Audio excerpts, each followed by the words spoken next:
Last class we had discussed about the conversion of an analog filter to digital one, and we had seen one method for doing that, which was nothing but your bilinear transformation. Okay, there is one more method called as your impulse invariant method. That I would be doing at the end. Okay, so the last topic I'll be taking up now, and once I finish these, I'll take the impulse invariant method. Okay, transformation, that is basically used for converting your analog filter to the digital one. Okay. So this topic is nothing but realization of the digital filter. Okay, so basically once after we have designed the filter, okay, this filter needs to be realized by developing a signal flow diagram. Okay, like how the signal would flow, that would describe basically your filter in terms of the operation that you perform on the sample sequences. Okay, alright, so we had done the same kind of realization in case of our FIR filter. Okay, and which basically consisted of three major block, that was nothing but your adder, delay, and the coefficients. Okay, that is nothing but the multipliers. Okay, here also it will be the same thing. Okay, so in order to realize the filter that we have designed, we would be making use of our adder block. You will have your delay block, as well as instead of the coefficient, as you know that FIR filter will have coefficient, whereas when it comes to your IIR filter, we talk in terms of poles and zeros. Okay, so here those weights, okay, to your adder, or those multipliers, will be basically nothing but your poles and zeros.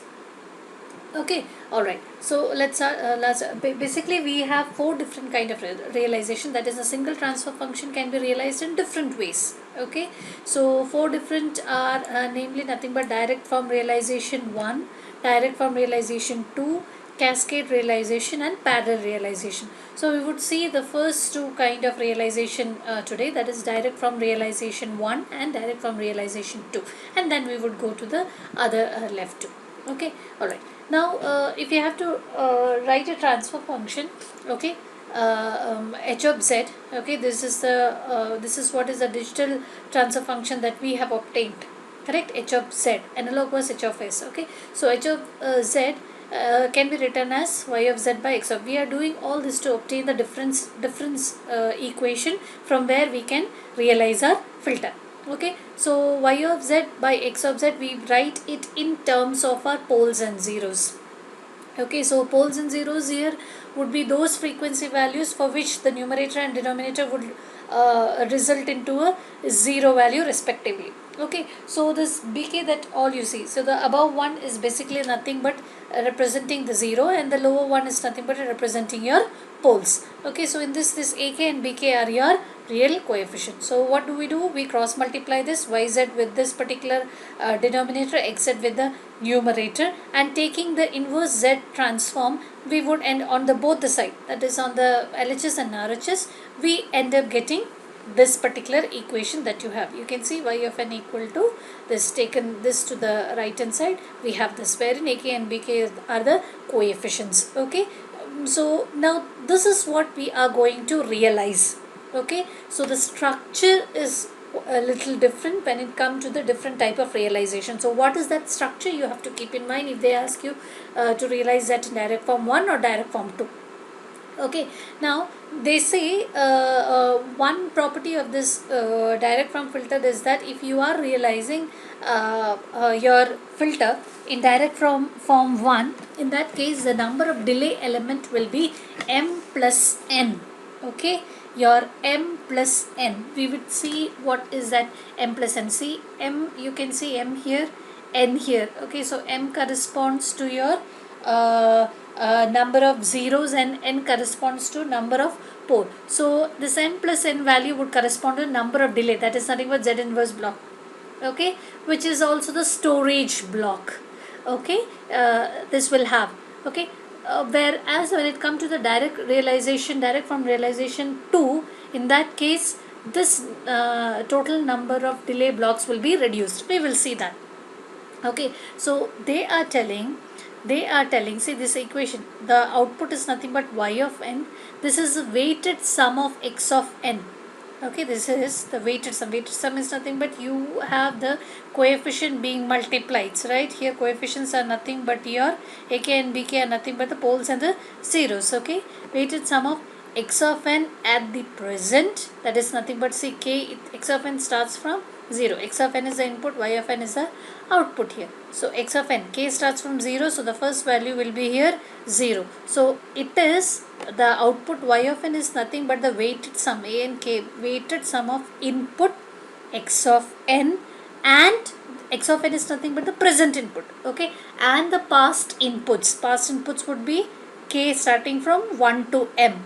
Okay, and also the past output from 1 to n. See here, getting my point?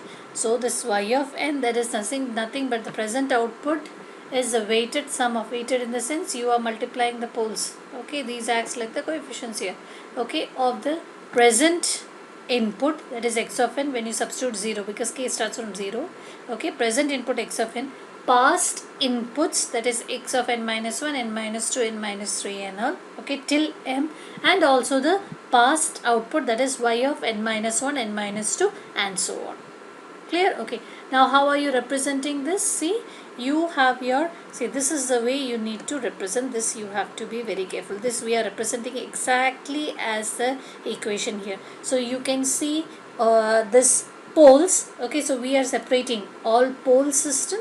Okay, this will be all zero system. Okay, so here the coefficients are minus, since depending upon the equation that we have gone. So this will be minus a1 minus a2 till your minus an. Here it will be plus because it is, the sign is not negative. Okay, so how are we realizing this? So you have your input, see, input x of n, output is y of n. Okay, so I have not represented here y of n. This is your x of n, this is your y of n. They are the weighted sum. These are your delays, these are your adders. Clear? These are your delays and these are your adders. So for the first value, that is nothing but x of n, see, x of n, that is k equal to 0, the coefficient will be b of 0. So you have b of 0, but we don't have k as 0, so there are no coefficient. Similarly b1, okay, and the first coefficient here starts from a1. Okay, I told you this is your all zero system, this is your all pole system. Okay, minus here you can see minus coefficients here according to the, so this goes on until the last element. Okay, your bm and your am. Is it fine? Okay, so separately we are represented. When it comes to the direct form 2, it is again simple but a little different from the direct form 1. What is happening here? Here the transfer function is basically split into 2, which is nothing but product of, see, if h of z is if h of z is given, then we are basically decomposing that into 2. Okay, that is h1 of z and h2 of z. Okay, so your transfer function will be basically nothing but the product of 2, h1 of z and h2 of z, and we are separately calculating. We are separately basically trying to separate all poles of h of z and all zeros of h of z, as we have done in the previous case. But the structure would be slightly different. And how are we obtaining that? They have given you the derivation for it, how exactly, what equations, like how we derive the equation here, right, for realizing the structure. Similarly for direct form 2, how basically we are realizing the structure, they have given here. Okay, so if you assume the system which is being decomposed into 2, so x of n is the input, h1 of z, h2 of z, y of n. I told you h of z is basically decomposed into 2. So we assume that this v of n is nothing but the output of h1 of z. Okay, and this becomes input to your h2 of z. We are separating h1 of z will be all poles of h of z, and h2 of z will be all zeros of your h of z. Okay, so now we write in terms of output and input the transfer function. Okay, so this v of z will be equal to your x of z, h1 of z. Okay, so x of z remains as it is. So as it is all poles, poles is nothing but the denominator with ak coefficients that you had. Okay, so we write only the poles here and we end up getting this, and we take the inverse transform and we get in terms of our delay, that is nothing but Vn will be equal to minus of this. This is the first equation, that is the output, this. Now we are next part of this particular figure that we would realize, considering Vn as the input and Yn as the output. Okay, so again from the figure y of z is equal to this thing. Now here we considered, in the first case we considered all pole. So in the second case we are going to consider all zeros of this h of z. Okay, that is nothing but your numerator. Okay, so v of z is h of z this. Okay, y of z, again taking inverse z transform, you would get y of n equal to this. Now using this equation 1 and equation 2, we would be basically realizing our structure. Clear? Okay, now one thing they say here is, now the number of delay element that you will have will be reduced from m plus 1 in the direct form 1 to only n. You would clearly see this when we take an example and understand this. Okay, now this direct form 2 is also called as canonical realization. Okay, which is nothing but, canonical means the minimum number of delay elements. Okay, so direct form 2 is also called as canonical realization. And how are we realizing this? Okay, so you see this in both the cases. In both the cases you have this Vn minus k as a common element. Okay, depending upon what k value changes, but here the k value starts from 0 and k value starts from n, and the chances are there the value of m and n are not same. Maybe m may be higher and n may be higher. So here they have considered, in this structure they have considered m and n to be of different value and m having a larger value. That's why you see here also dots are there. That's why you see this one bit more extended than this. That again depends upon the problem. Okay, the given value of m and n. Okay, alright. So same thing here, you need to the only thing you need to understand here is, see, x of n. Okay, we start from x of n, that is nothing but the input, and you have your y of n. You have to see where exactly you will have your, say, x of n. Okay, now you have your x of n here. So x of n, does it have any coefficient? No. Okay, now here one more thing that you have to, the poles of the filter H1Z is placed before the zero filter, all zero filter. Okay, poles are placed first than the zeros. And which are the poles? That are nothing but, which are the poles? This, with coefficients a, same as the previous one. The numerator was your zeros, denominator was the poles. Okay, so we place poles first and then we place the zeros. Clear? Okay, so we would, left hand side will have this particular equation realization and right side will have this particular realization. Okay, so you compare. So x of n, no coefficient here. Do we have any coefficient for x of n? No. Okay, now it starts from k equal to 1. Okay, so ak, since there is a minus sign here, so all the coefficients here according to this particular equation will be minus. So minus a1, minus a2, minus goes on. Similarly here, so you have this Vn minus k and Vn minus k common here, so we place this Vn in the middle, take it as common. So first one will be Vn pass through one delay element, we get Vn minus 1, pass through another Vn minus 2, and so on till the last element, followed by multiplied by the coefficient and added to the n. So you have this particular value going here and the coefficient going here. So this is how it is. You need to be careful with the arrow marks that you indicate. Okay, so x of n coefficient, okay, v of n, the first case, see, we don't have any coefficient for that.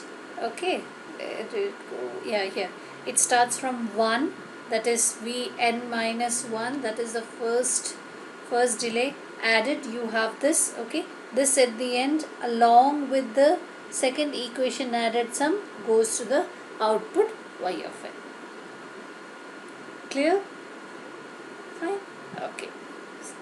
This is uneven because considering the two values of m and n are different. If you have two values of m and n, suppose n and m equals to 2, in that case you end up getting a particular quadratic transformation equation which is called as biquadratic. Okay, a biquadratic, and it will be directly in the form of this, and they have realized this. It's very simple. Clear? Okay, now let's see a problem, a simple problem quickly. Let's see, you would understand it easily. Draw the block diagram of direct form 1 and direct form 2 realization for a digital IIR filter described by the system. Now this is a system function given, and we need to have this in terms of z minus 1. That is z inverse. That's all. Need not to be minus 1. It should be in z inverse. So what do? We go for dividing this numerator and denominator separately by the highest value of the z.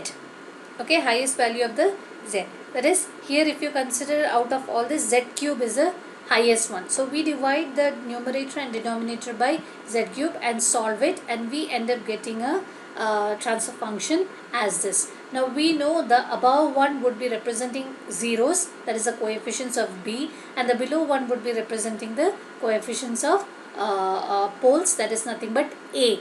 Okay, so you can see here now, again you are realizing h of z. In order to get the difference equation, h of z is y of z, x of z, you are equating h of z is also equal to this, so you equate y of z by x of z equal to this, cross multiply that, take the inverse z transform, you would get your y of n. Now not just simple direct from realization 1, you would be placing your zeros first and the poles next, right? So zeros would be what?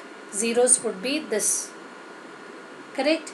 You see here zeros, this was your zeros and this was your poles. Now where are the zeros with the same coefficient? See, these are your zeros, these are your poles, that is corresponding to x of n, xn minus 1, xn minus 2, these are your zeros, and corresponding to yn minus 1, y0, these are your poles. So you start the input x of n. What is the weight here? That is nothing but the coefficient. It is for x of 0, it is 8. Do we have y of 0? We don't have. So nothing is there. Okay, this is how we represent, right? So delay. Okay, now you have your xn minus 1. See, it is xn minus 1, it is y. It is x of n, it is y of n. Okay, alright. There in the direct form 2, it is just vn minus 1, vn minus common. So in between we have drawn this. Okay, so next is b0. b1 is nothing but minus 4. b2 according to our equation realized. b2 is nothing but 11 and b3 is nothing but minus 2. Okay, so y of n is 0, there is nothing in here. Then y of 1 is 5 by 4, y of n minus 2, there is nothing but minus 3 by 4, and 1 by 8. Now this is all 0, all pole. Now m plus n was the number of delay. What is your m? What is your m here is nothing but 3, and here is again 3. So it is 3 plus 3, 6 delay element. 1, 2, 3, 4, 5, 6. 6 delay elements here. Okay. Now if you have to realize this in direct from 2, how would you realize this? Again, I have drawn the same thing here. H of z split into h1 of z and h2 of z. Okay. So x of n and y of n. Okay. So what would you do? Separately, v of z equal to x of z into h1 of z. You would consider all poles first. Okay, all poles first. Then second time you would consider all zeros here. Okay, so you obtain two different difference equation 1 and 2, and then you would go for realizing the structure. So you will have this v of n common in both the thing, v of n minus 1, n minus 2, n minus 3, unlike here direct from 1. So we place this in center, v of n passing through every delay element. You will have from v of n, if you pass this to one delay element, you get vn minus 2, another n minus 1, another delay element, vn minus 2, another delay element, n minus 3. So you have your coefficients at both the sides, that is nothing but poles and zeros. Okay, so this corresponds to So x of n, along with this whatever you have corresponds to your poles, and this corresponds to your zeros. Okay, so x of n in the first case, that is nothing, coefficient is just 1. Okay, so we leave it as it is. Then here the next one is nothing but 5 by 4 minus 3 by 4 and your 1 by 8 as according to given. What happens at this particular end? You have your p of n, you have your 8. Okay, then you have your minus 4, then you have your 11, and then you have your minus 2. Okay, so one more problem I have given here. I have just solved the transfer function. Okay, I have just solved it, and we got z4 as the highest value. So we divided the numerator and denominator separately by z to the power 4, so that we can get z inverse values. Okay, so I have done this. You have to realize the direct form 1 and direct form 2 and shown.